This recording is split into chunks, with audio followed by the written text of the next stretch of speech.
Hello students, welcome back. आज हम लोग बात करेंगे मीनिंग ऑफ कंज्यूमर इक्विलिब्रियम के बारे में कि क्या होता है कंज्यूमर इक्विलिब्रियम। तो consumer equilibrium refers to a situation where a consumer get maximum satisfaction from the purchase of a commodity and he has no tendency to make any change in the existing purchase. तो consumer equilibrium एक ऐसा situation होता है जहाँ पे जो हमारा consumer होता है उसको मैक्सिमम सेटिस्फैक्शन मिलता है परचेज से। ठीक है, जैसे ही उसको मैक्सिमम सेटिस्फैक्शन मिलता है तो फिर वो खुश हो जाता है और फिर वो और ज़्यादा कोई परचेज करने की बात नहीं सोचता। तो ये आपको यहाँ पे समझना है। तो मैंने इसको अंडरलाइन कर दिया है। यहाँ के कीवर्ड्स क्या क्या हो गए। पहला हो गया maximum satisfaction from the purchase हो गया of a commodity and there is no tendency to make any change in existing purchase. तो जो उसकी एग्जिस्टिंग परचेज होती है उसमें वो कोई चेंज नहीं करना चाहता। ठीक है, जो भी उसने वो परचेज़ किया वो उसमें खुश हो जाता है। तो ये हो गया हमारा डेफिनेशन। अब आते हैं हम लोग कंज्यूमर इक्विलिब्रियम को कैसे कैसे हम लोग ने हम लोग कैसे कैसे उसको अलग अलग अप्रोचेस में देखते हैं। तो पहला है टोटल यूटिलिटी अप्रोच। ठीक है, एग्जाम में अलग से पूछ सकता है कि टोटल यूटिलिटी अप्रोच बताइए कंज्यूमर इक्विलिब्रियम का, तो आपको ये समझाना पड़ेगा। और अलग से एग्जाम में ये भी पूछ सकता है कि थ्रू इंडिफरेंस कर्व एनालिसिस के थ्रू आप बताइए। ठीक है, तो इसका सबका अलग अलग वीडियो ही है हमारे पास, तो आप देख सकते हैं जो भी आपको इसमें पढ़ना है। लेकिन आपको ये समझना है कि कंज्यूमर इक्विलिब्रियम जो है वो आपको दो अप्रोच से याद करना है। और जब भी एग्ज़ाम में आएगा तो दो अप्रोचेस का नाम लिखा रहेगा उसमें। ठीक है, या तो टोटल यूटिलिटी अप्रोच बोलेगा या तो इंडिफरेंस कर्व के अप्रोच से आपको पूछेगा। तो यहाँ पे अब हम लोग जब बात करते हैं टोटल यूटिलिटी अप्रोच की, तो टोटल यूटिलिटी अप्रोच में दो तरीका है हमारे पास। सिंगल कमोडिटी मॉडल है और टू कमोडिटी है। और टू कमोडिटी को हम लोग law of equi marginal utility भी बोलते हैं। तो इस तरीके से एकदम बढ़िया से याद कर ली, क्योंकि ऑब्जेक्टिव टाइप क्वेश्चन में भी ये पूछ लेता है कि कौन कौन से अप्रोचेस हैं जिससे हम कंज्यूमर इक्विलिब्रियम निकाल सकते हैं, प्लस यूटिलिटी अप्रोच में कौन कौन से पार्ट आते हैं, plus what do you understand by law of equi marginal utility. ये सब आपको बढ़िया से याद रखना है कि अगर law of equi marginal utility पूछता है तो उसका मतलब टू कमोडिटी के बारे में पूछ रहा है। और अगर सिंगल कमोडिटी मॉडल पूछ रहा है तब तो सिंगल कमोडिटी है ही, नाम से पता चल रहा है। ठीक है, अब आते हैं आगे। अब ये देखिए consumer equilibrium through utility approach. तो हम लोग ने यूटिलिटी अप्रोच पहले स्टार्ट किया है। तो यूटिलिटी अप्रोच में क्या क्या चीज़ें एजम्पशंस ली जाती हैं, जैसा कि लास्ट वीडियो में मैंने आपको बताया था। कोई भी अगर आप लॉ बनाते हो, कोई भी अगर आप कोई भी अप्रोचेस समझा रहे हो, ठीक है, या फिर कोई भी कॉन्सेप्ट आप समझा रहे हो, तो सब में आपको एजम्पशंस होते हैं और एजम्पशंस बहुत इंपॉर्टेंट होते हैं। इसीलिए थोड़ा एजम्पशंस में मैं टाइम लेता हूँ, आपको समझाने की कोशिश करता हूँ, क्योंकि एजम्पशंस ही एग्ज़ाम में पूछे जाते हैं। क्योंकि बच्चे क्या करते हैं, एजम्पशंस ही छोड़ देते हैं पढ़ना। उनको लगता है हमने लॉ पढ़ लिया काफ़ी है, मगर नहीं, एजम्पशंस बहुत इंपॉर्टेंट होते हैं। क्योंकि वो लॉ किस इन्वायरमेंट में फंक्शन करेगा, उस किस क्या कंडीशंस चाहिए, वो एजम्पशन ही बताता है लॉ के बारे में। तो पहला है द कंज्यूमर इज़ रेशनल। तो यहाँ पे फिर से वही बात, जो हमारा कंज्यूमर होता है वो रेशनल होना चाहिए, मतलब उसके अंदर समझदारी होनी चाहिए कि वो यूटिलिटी को बता सके, समझा सके। नेक्स्ट है cardinal measurement of utility is possible. तो जैसा कि लास्ट वीडियो में मैंने आपको बताया था, law of diminishing marginal utility में भी हम लोग कार्डिनल यूटिलिटी को के थ्रू मेजरमेंट करते हैं, और ये भी हमारा सेम ही है। यहाँ पे हम लोग का क्या है, यूटिलिटी अप्रोच है, तो यूटिलिटी अप्रोच में भी हम लोग कार्डिनल मेजरमेंट करते हैं। तो ये कार्डिनल और ऑर्डिनल बहुत ज़्यादा कन्फ्यूज़न होता है, तो उसको बढ़िया से याद कर लीजिएगा कि जो कार्डिनल यूटिलिटी होती है, मतलब कार्डिनल मेजरमेंट होता है, वो यूटिलिटी के सारे उसमें आ जाएगा। ऑर्डिनल जो होता है वो रैंकिंग में आता है। ऐसे भी याद कर लेंगे तब भी आपको याद हो जाएगा। Utility can also be measured in terms of money. अब इसमें क्या बता रहा है कि यूटिलिटी जो मेज़र करना है, अगर हम कंज्यूमर इक्विलिब्रियम फाइंड कर रहे हैं तो उस कंडीशन पे इक्विलिब्रियम को हमको इन टर्म्स ऑफ मनी हमें जो यूटिलिटी है वो कन्वर्ट करना पड़ेगा। जो भी हमको यूटिलिटी मिल रही है गुड्स कंज्यूम करने से, वो हमें कन्वर्ट करना पड़ेगा इन टर्म्स ऑफ मनी। वो कैसे कन्वर्ट होगा हम लोग आगे एग्जांपल के थ्रू आपको बताएंगे, क्योंकि सारा लॉ उसी पे बेस्ड है। उसके बाद है the law of diminishing marginal utility operates. तो यहाँ पे भी आप देखोगे law of diminishing marginal utility operate करेगा, मतलब जैसे जैसे कोई भी चीज़ आप कंज्यूम करते हो तो आपकी यूटिलिटी कम होती चली जाएगी। उसके बाद है price of the commodities are given and remain constant. तो यहाँ पे क्या बताया जा रहा है कि जब हम प्राइस ऑफ अ कमोडिटी की बात करते हैं इस पर्टिकुलर अप्रोच में, यूटिलिटी अप्रोच में, तो जो हमारी कमोडिटी होती है उसकी प्राइस चेंज नहीं होता, प्राइस हमारा वो फिक्स रहता है, तभी हमारा ये जो यूटिलिटी अप्रोच है वहाँ पे फंक्शन करेगा। तो प्राइस दोनों का फिक्स होता है, इसके भी क्वेश्चन कई बार एग्जाम में पूछे जा चुके हैं, तो इसको आपको ध्यान रखना है, क्योंकि आप सोचिए, अपने से सोचिए, अगर प्राइस में चेंज होगा तो आपका तो यूटिलिटी उसमें निकल ही नहीं पाएगा, यूटिलिटी चेंज होने लगेगा। तो इसीलिए जब भी हम लोग कोई भी लॉ ऐसा पढ़ते हैं तो वहाँ पे प्राइस वाइज जो होता है वो सेम ही होता है। नेक्स्ट आ रहे हैं consumer income is given and remain constant. तो कंज्यूमर की इनकम भी जो है वो कांस्टेंट रहेगी, ताकि वो अपने प्रेजेंट इनकम से ही सारा कुछ यूटिलिटी का मेजरमेंट करे। ये सब चीज़ें अगर आप जब क्या बोलते हैं, इस एजम्पशन को जब आप यूज़ करोगे तभी आपका यूटिलिटी अप्रोच परफेक्ट बनेगा। तो ये पॉइंट्स बहुत इंपॉर्टेंट हैं, इसको एग्ज़ाम पॉइंट ऑफ व्यू से एकदम बढ़िया से याद कर लीजिए। 1-2 बार 3 बार पढ़ेंगे ऑटोमेटिक आपको समझ में आने लगेगा। और जो नहीं समझ में आ रहा है, अभी हम लोग आगे जब डायग्राम बनाएंगे, जब हम लोग ग्राफ बनाएंगे, शेड्यूल बनाएंगे, तो आपके कॉन्सेप्ट्स क्लियर हो जाएंगे। अब देखिए, स्टार्ट करते हैं। सबसे पहला आप देख रहे हैं यहाँ पे स्क्रीन पे सिंगल कमोडिटी मॉडल। तो सिंगल कमोडिटी मॉडल में क्या क्या चीज़ें आती हैं, पहले उसको देख लेते हैं हम लोग। तो इसमें देखिए, if a consumer want to purchase only one commodity with his income, how much quantity should he purchase to reach the level of equilibrium. मतलब अगर कोई कंज्यूमर है, उसके पास ऑप्शन है कि वो केवल एक ही कमोडिटी परचेज करना चाहता है, तो अब वो कितना पीस वो गुड्स खरीदे कि वो इक्विलिब्रियम के स्टेज पे पहुंच जाए, वो चीज़ हम यहाँ पे समझेंगे। यहाँ पे 2 गुड्स नहीं है, यहाँ पे सिंगल कमोडिटी केस है, यहाँ पे एक कमोडिटी है और उसको अब हमको परचेस करना है, और कितना परचेस करें कि हम यूटिलिटी तक, मतलब हमारा जो इक्विलिब्रियम पॉइंट तक हम पहुँच सकें। ठीक है, तो वो हम लोग समझेंगे। देखिए, in a such situation the consumer should purchase the quantity of the commodity where the marginal utility of the commodity in terms of money become equal to the price। तो आपको यही याद रखना है बढ़िया से कि जितने का भी आप कमोडिटी खरीद रहे हो, ठीक है, और वो हो गई प्राइस, भाई सिंपल सी बात है, जितने का भी आप कमोडिटी खरीद रहे हो वो उसका प्राइस हो गया, और वो इक्वल हो जाए मार्जिनल यूटिलिटी के इन टर्म्स ऑफ मनी। तो यहाँ पे मार्जिनल यूटिलिटी खाली बात नहीं होगी, यहाँ पे marginal utility in terms of money बात होगी।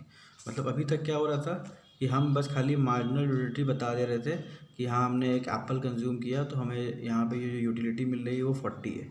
तो अब 40 से काम नहीं चलेगा, अब आपको इसको कन्वर्ट करना पड़ेगा प्राइस में। ठीक है, उसको आप प्राइस में जब कन्वर्ट करोगे तब यहाँ पे प्रॉपर आपका आंसर आएगा, क्योंकि यहाँ पे सिंगल कमोडिटी मॉडल में ऐसे ही होता है। ठीक है, जब हम लोग कंज्यूमर इक्विलिब्रियम के बारे में पढ़ते हैं तो हमको सारी यूटिलिटी को प्राइस में कन्वर्ट करना पड़ता है। ऐसा क्यों कन्वर्ट करना पड़ता है? क्योंकि देखिए, जो कंज्यूमर होता है जब भी वो कोई सामान खरीदने जाता है तो वो बेसिकली अपने प्राइस को ही देखता है।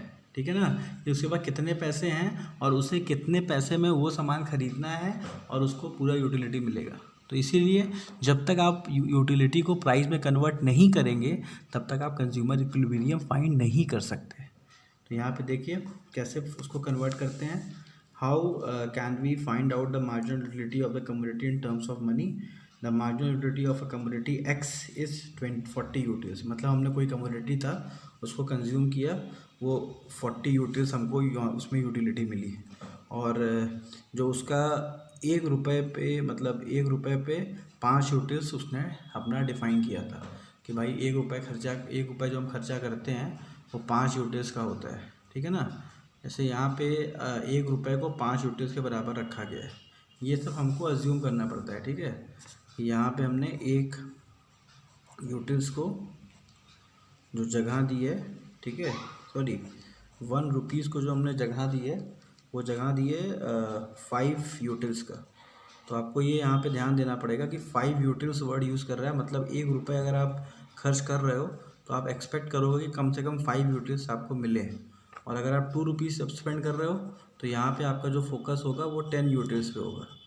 तो यूटिल्स आपको यहाँ पे ध्यान रखना है, ऐसे ही कन्वर्ट होगा जो आपका मनी है वो यूटिल्स में। तो देखिए यहाँ पे हमने फॉर्मूला भी लिखा हुआ है, marginal utility in terms of money, marginal utility in terms of utils is equal two upon marginal utility of rupee. तो देखिए यहाँ पे 40 हमारा था टोटल यूटिलिटी जो हमको मिली थी, उसको हमने डिवाइड कर दिया 5 से, और हमारा जो इन टर्म्स ऑफ मनी है वो 8 यहाँ पे आ गया।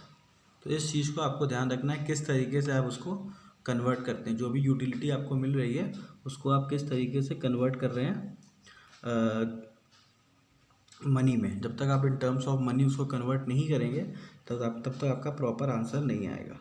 तो ये हो गया। अब आते हैं next, the condition of the consumer equilibrium is one commodity model will be follows. अब देखिए यहाँ पे एक फार्मूला भी आपको नीचे दे दिया है, इस फार्मूला को आप बढ़िया से पढ़ सकते हैं क्योंकि ऑब्जेक्टिव टाइप क्वेश्चन में ये फार्मूला पूछे जाते हैं।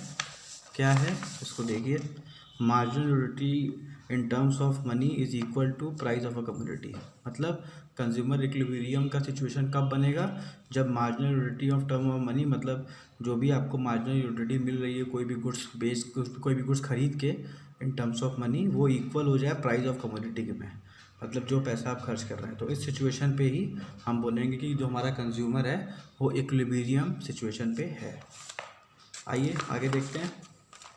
अब इसको समझाने के लिए हम लोग ने क्या किया हुआ है, यहाँ पे एक प्रॉपर शेड्यूल बना के रखा हुआ है। तो ये शेड्यूल भी बनाएंगे और साथ ही साथ आपको यहाँ पे ग्राफ भी बना के दिखाएंगे कि किस तरीके से ग्राफ में प्लॉटिंग होगी और आपका कॉन्सेप्ट इसमें एकदम क्लियर हो जाएगा। ठीक है, तो देखिए यहाँ पे क्या है, हमने लेट क्या किया है, let the price of a goods be ₹3। तो हमने यहाँ पे price of a goods ₹3 let किया है, और जो marginal utility of a rupees, मतलब ₹1 का जो यूटिलिटी है वो 2 यूटिल्स है।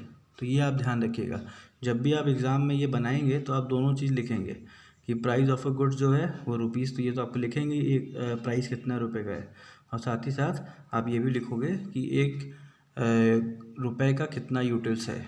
ठीक है, तो यहाँ पे आप देखिए मतलब शेड्यूल में क्या क्या चीज़ें दी हुई हैं। यूनिट 1 जब हम कंज्यूम कर रहे हैं तो हमारी मार्जिनल यूटिलिटी सबसे ज़्यादा है, ये हम लोग जानते ही हैं कि जब भी हम कोई भी यूनिट कंज्यूम करते हैं तो हमारी यूटिलिटी हमेशा MU जो होता है मार्जिनल यूटिलिटी सबसे ज़्यादा होता है, और जैसे जैसे आप उसको कंज्यूम करते चले जाते हो आपकी यूटिलिटी कम होती चली जाती है। तो यहाँ पे देखिए यूनिट इतना है, फिर जैसे जैसे आप कंज्यूम कर रहे हो यूटिलिटी आपकी कम होती चली जा रही है। तो ये हमारी नॉर्मल यूटिलिटी है, यही आपको समझाना था इसमें। ये अभी तक हम लोग जो पढ़ रहे थे खाली इतना पढ़ रहे थे बस। अभी तक लास्ट वीडियो में जितना भी आपने देखा हुआ है, आपने देखा है हम लोग ने मार्जिनल यूटिलिटी निकाला है तो केवल इतना ही निकाला है। अब क्या करेंगे, इस मार्जिनल यूटिलिटी को हम लोग कन्वर्ट करेंगे मनी में, मतलब marginal utility in terms of money. तो ये कैसे कन्वर्ट होगा, रुपी से डिवाइड कर देंगे। तो इसको समझने के लिए मैंने यहाँ पे इसीलिए इसको यहाँ पे दिखाया है और डिवाइड करके भी आपको दिखाया है।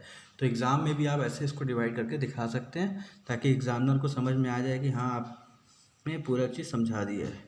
तो यहाँ पे देखिए आप 2 से डिवाइड किए, 5 आ गया, 4 आ गया, 3 आ गया, 2 आ गया, 1 आ गया, 0 आ गया। तो यहाँ पे देखिए ₹3 का सामान था, ठीक है, और ₹3 का आपको इन टर्म्स ऑफ मनी। तो ये सिचुएशन जो है ये आपका कंज्यूमर इक्विलिब्रियम का सिचुएशन हो गया। और उसके ऊपर का सिचुएशन क्या है, यहाँ पे सरप्लस है। तो सरप्लस के सिचुएशन को हम कंज्यूमर इक्विलिब्रियम नहीं कहते हैं, ये ध्यान रखिएगा। कभी कभी क्या होता है हमारे दिमाग में बैठा होता है कंज्यूमर इक्विलिब्रियम एक ऐसा सिचुएशन होता है जहाँ पे हमें मैक्सिमम सेटिस्फैक्शन मिले, तो ऐसा नहीं है। यहाँ पे जब हम लोग बात करते हैं कंज्यूमर इक्विलिब्रियम की तो यहाँ पे मैक्सिमम सेटिस्फैक्शन से मतलब ही नहीं है। यहाँ पे होता है कि सेटिस्फैक्शन जो होता है वो प्राइस ऑफ गुड्स के बराबर होना चाहिए। तो ये लाइन याद रख लीजिए कि जो सेटिस्फैक्शन होता है वो प्राइस ऑफ गुड्स के बराबर होना चाहिए इन टर्म्स ऑफ मनी। ठीक है, जो भी पैसा हम खर्च कर रहे हैं उसके बराबर होना चाहिए जो हमें यूटिलिटी मिल रही है। ठीक है, अगर उसके बराबर है तभी कंज्यूमर इक्विलिब्रियम है, नहीं तो यहाँ पे लॉस हो है, यहाँ पे सरप्लस है। ठीक है, अब इसको और ज़्यादा क्लियर करने के लिए हम लोग क्या करेंगे, इसका एक ग्राफ बनाते हैं। ग्राफ बनाएंगे तो आपका कॉन्सेप्ट और क्लियर हो जाएगा। तो वही फिर से मैं आपको कहना चाहूँगा कि जब भी आप बनाइए तो उसका ग्राफ में शेड्यूल जरूर बनाइए, बिना शेड्यूल के कोई भी ग्राफ नहीं बनाइए। 0, 3, 4, 5, 6 ये बन गया। अब इसकी प्लॉटिंग कर लेते हैं फटाफट। तो यहाँ पे हमारा मार्जिनल यूटिलिटी हो गया, यहाँ पे हमारे यूनिट्स हो गए। तो आप यूनिट्स देखिए, ये यूनिट्स हो गए। अब 1 के साथ जो हमारा आ रहा है वो हमारा आ रहा है 5, इसको नहीं लेंगे, ये ध्यान रखिएगा। इस वाले MU को हम लोग नहीं लेंगे। हम लोग जो प्लॉटिंग करेंगे वो marginal utility in terms of money को प्लॉटिंग करेंगे। तो कंज्यूमर इक्विलिब्रियम के सिचुएशन में जब भी आप प्लॉटिंग करेंगे आप मार्जिनल यूटिलिटी इन टर्म्स को कंसिडर करेंगे। तो पहला 1 है, फिर 1 के संग 5 है, तो यहाँ पे हमने प्लॉटिंग कर दी। उसके बाद दूसरा है 2 के संग 4 है, तो हमने 2 के संग 4 यहाँ पे प्लॉटिंग कर दी। उसके बाद है 3 के संग 3 है, तो 3 के संग 3 हमने यहाँ पे प्लॉटिंग कर दी। उसके बाद 4 के संग 2 है, तो 4 के संग 2 में हमने यहाँ प्लॉटिंग कर दी। उसके बाद है 5 के संग 1 है, तो हमने यहाँ पे प्लॉटिंग कर दी। उसके बाद 6 के संग यहाँ पे प्लॉटिंग कर दी। तो देखिए कितना परफेक्ट फिगर बन जाता है। तो जब भी आप कोई भी ग्राफ बनाइए इकोनॉमिक्स में, आप ध्यान रखिए कि आपको शेड्यूल के हिसाब से ही बनाना है। शेड्यूल के हिसाब से बनाएंगे कभी भी आप कोई भी ग्राफ, तो कभी गलत हो ही नहीं सकता। ठीक है, अब उसके बाद देखिए, अब हमारा ये जो 3 है, यहाँ पे हमारा प्राइस है जितने का गुड्स है, तो 3 से हम लोग एक यहाँ से प्रॉपर लाइन बना देंगे। ये हमारा PX हो गया। ठीक है, और ये जो हमारा E पॉइंट है ये हमारा हो जाएगा कंज्यूमर इक्विलिब्रियम का पॉइंट। यहाँ पे कंज्यूमर हमारा एकदम मतलब जो गुड्स खरीद रहा है उसका जो भी यूटिलिटी है वो उसके प्राइस से मैच कर रहा है। ठीक है, तो इसकी थोड़ी सी लेबलिंग कर देते हैं। ये हमारा MUM है, marginal utility in terms of money, यहाँ पे लिख दीजिएगा MUM। ठीक है, उसके बाद क्या है, ये हो गया PX हो गया। ठीक है, तो ये आपका प्रॉपर एक मतलब ग्राफ बन के तैयार हो गया। इसका आप लोग स्क्रीनशॉट ले सकते हैं ताकि आपको आगे दिक्कत ना हो। तो स्क्रीनशॉट आप लोग ले लीजिए इसका। उसके बाद आते हैं, इसको अब कंक्लूड करते हैं, इसको ख़त्म करते हैं। From the above 2 point we conclude that the equilibrium in the struck at a point E where the price of the consumer is willing to pay is equal to the price of the actual pay। तो यहाँ पे क्या है कि जो point E होता है, यहाँ पे जो हमारा कंज्यूमर जो पे करना चाहता है, ठीक है, वो यहाँ पे एक्चुअल में पे कर देता है। क्यों? क्योंकि उसको यहाँ पे जितना पेमेंट वो पे करता है उतनी ही जितना वो सामान रुपए खर्च करता है उतनी ही उसको यूटिलिटी भी मिल जाती है। तो जब यहाँ पे दोनों चीज़ बराबर हो जाता है तो उसको हम लोग केस कहते हैं कंज्यूमर इक्विलिब्रियम का। तो ये रहा आपका 1 कमोडिटी केस। इसको कायदे से प्रिपेयर कर लीजिए, और जो लास्ट वीडियोस जो आपने नहीं देखा हुआ है उसको आप प्लेलिस्ट में जाके, इकोनॉमिक्स के प्लेलिस्ट में जाके देख लीजिए। और अब आगे का जो वीडियो बनेगा वो हमारा 2 कमोडिटी केस का बनेगा। Thank you students for watching. हमारे चैनल को प्लीज़ सब्सक्राइब करिए। Thank you.